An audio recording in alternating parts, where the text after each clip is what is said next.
আসসালামু আলাইকুম ওয়া রাহমাতুল্লাহ। প্রিয় দিনী ভাই ও বোনেরা, আজকের এই ভিডিওতে আমরা দোয়া মাসুরা সহি শুদ্ধভাবে পড়া ও মুখস্থ করার নিয়ম সম্পর্কে আলোচনা করব। আমরা জানি দোয়া মাসুরা নামাজের শেষ বৈঠকে পাঠ করতে হয়। যখন আমরা 2 রাকাত নামাজ পড়ি, 2 রাকাত নামাজের দ্বিতীয় রাকাতে যখন বৈঠকে বসি আত্তাহিয়াতু পাঠ করতে হয়, এরপরে দুরূদ শরীফ, তারপরে দোয়া মাসুরা।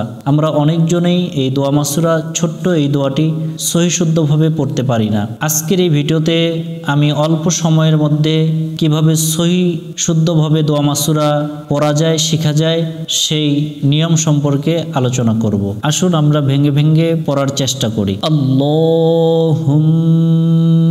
ইন্নী মিলবে লামের সাথে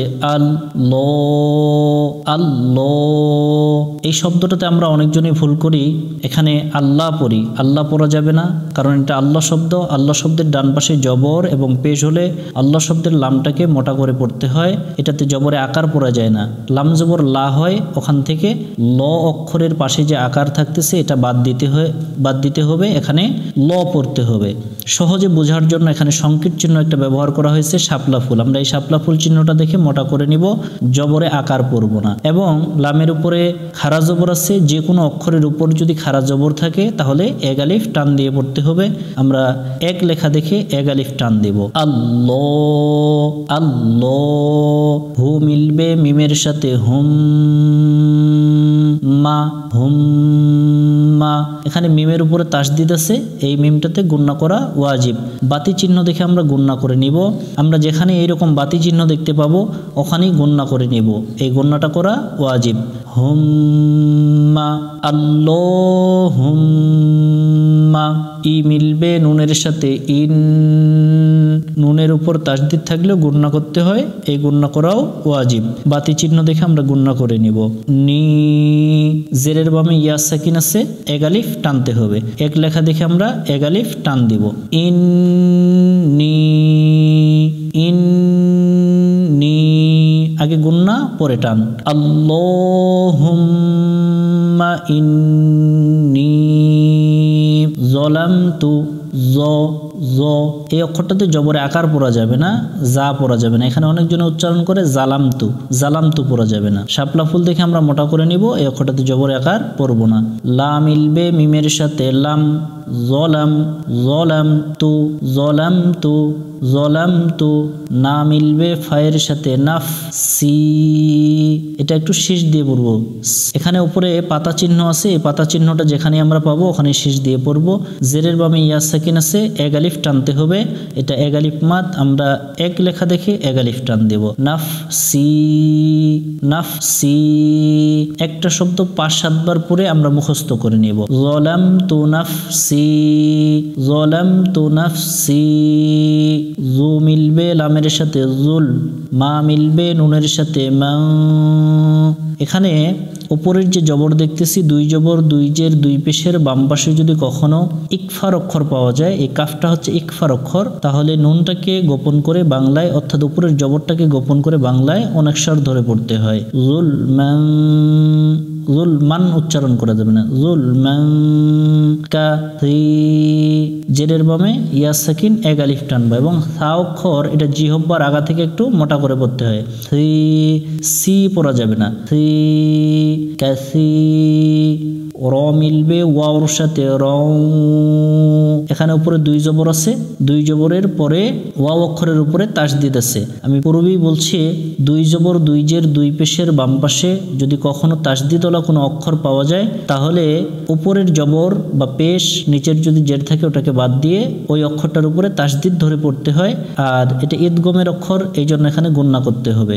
রং, কাসীরং, ওয়া লা, জবরের বামে খালি আলিফ আছে, এক আলিফ টান দিয়ে পড়বো এক লেখা দেখে।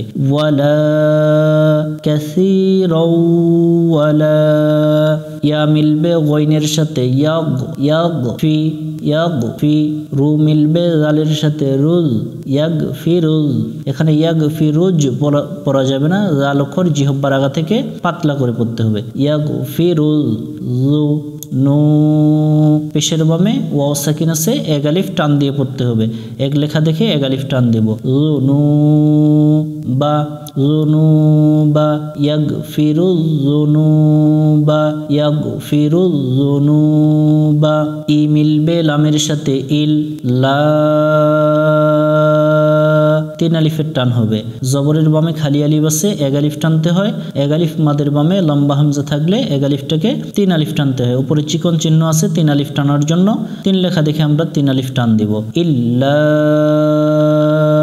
আ মিলবে নুনের সাথে আং, নুন সাকিনের পরে তা অক্ষর পাইলে নুনটাকে বাংলায় অনেক স্বর ধরে পড়তে হয়।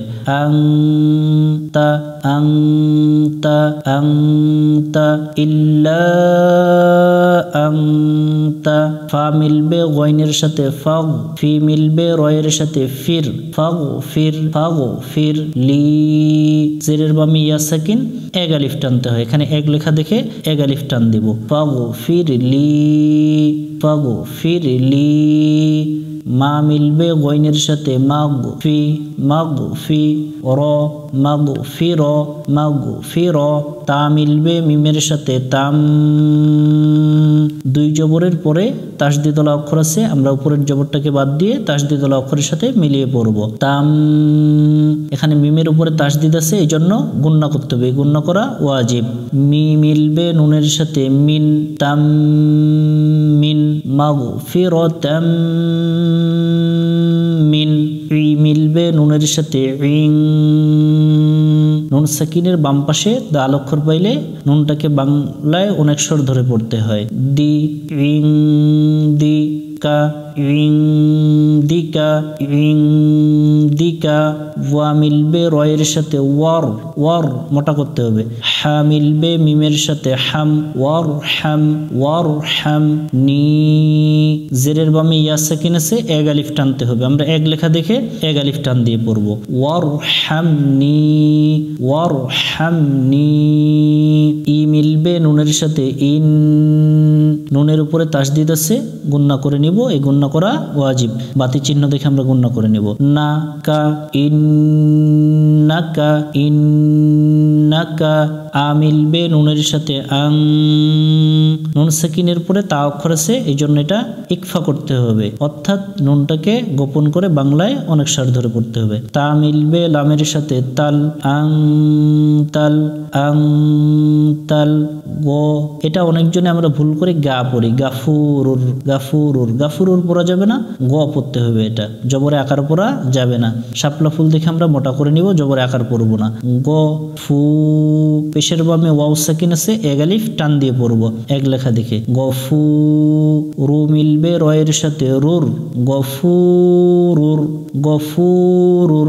এটা বারবার পড়বো, এটা আমরা অনেকজনেই গাফুরুর পড়ি। র, র অক্ষরটা মোটা করে পড়তে হবে, জবরে আকার পড়া যাবে না। শাপলা ফুল দেখে এটা আমরা মোটা করে নিব। হি মিলবে মিমের সাথে হিম, জেরের বামে ইয়া সাকিন আছে, এটা এক আলিফ টানতে হবে, এজন্য ইয়া সাকিনের সাথে মিলাইলাম না। দম ফেলার আগে যদি কোনো অক্ষরের সাথে জের জবর পেশ, দুই জের দুই পেশ পাওয়া যায়, ওটাকে সাকিন ধরে পড়তে হয়, এটাকে আরদি সাকিন বলা হয়। আমরা গোলের মাঝে যেখানেই সাকিন দেখব, ওখানেই আমরা নিচের অক্ষরটার সাথে যেই চিহ্নটা থাকবে ওটাকে আমরা সাকিন ধরে পড়বো। তো এক আলিফ মাদের বামে আরদি সাকিন হইলে এক আলিফটাকে তিন আলিফ টানতে হয়। আমরা তিন লেখা দেখে তিন আলিফ টান দিব। রহিম গফুরুর রহিম। আসুন এবার আমরা শুরু থেকে একবার সহি করে শুনে নিই। বিসমিল্লাহির রহমানির রহিম। আল্লাহুম্মা ইন্নী যালামতু নাফসি যুলমান কাসীরান ওয়া লা ইয়াগফিরুয যুনুবা ইল্লা আনতা ফাগফির লি মাগফিরাতাম মিন ইনদিকা ওয়ারহামনি ইন্নাকা আনতাল গফুরুর রহিম। সম্পূর্ণ ভিডিওটি দেখার জন্য ধন্যবাদ। এই ভিডিওতে যা কিছু দেখানো হলো শেখানো হলো আপনারা বেশি বেশি করে আমল করার চেষ্টা করবেন এবং এরকম শিক্ষণীয় ভিডিও পেতে আমাদের চ্যানেলটি সাবস্ক্রাইব করে সাথেই থাকুন। ভিডিওটি ভালো লাগলে বন্ধুদের সাথে শেয়ার করতে ভুলবেন না। আসসালামু আলাইকুম ওয়া রাহমাতুল্লাহ।